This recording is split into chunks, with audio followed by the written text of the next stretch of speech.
A woman was about to descend from a 3,000-meter high signal tower, when just as she stepped onto the ladder, the screws suddenly became loose. In an instant, the ladder detached from the iron tower. Luckily, she was wearing a safety harness, with the other end of the rope connected to her best woman's thigh at the top of the tower, to rescue her from the dizzying height. Her friend used the iron pillar's strength to pull the rope up bit by bit, while she cooperated by climbing up. Finally, after exhausting all their energy, she grabbed onto the remaining ladder, which was less than a meter long, temporarily escaping the life-threatening danger.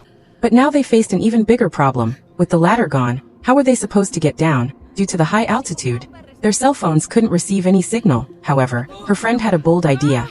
She took off her bra, stuffed it into her shoe as padding, quickly typed out a distress message, put her phone in the shoe, and then threw the shoe down. This way, the phone could reach the ground safely, and there was a chance that the message could be successfully sent before the phone displayed message sending failed upon receiving a signal on the ground. But even after waiting until the next day, no rescue came. After being thirsty for a day, their skin had already started to crack. Her friend decided to take matters into her own hands to survive. They had a drone in their backpack, but because of the ladder breaking earlier, the backpack had fallen from her onto the satellite pot below. Her friend prepared to go down and retrieve it, which was obviously a crazy move. One misstep and she'd be smashed to pieces. Without the ladder, she instantly lost her grip and her body was left dangling in midair. But with her excellent rock climbing experience, she quickly regained her grip on the rope, placing her feet on the iron pillar and inching her way down.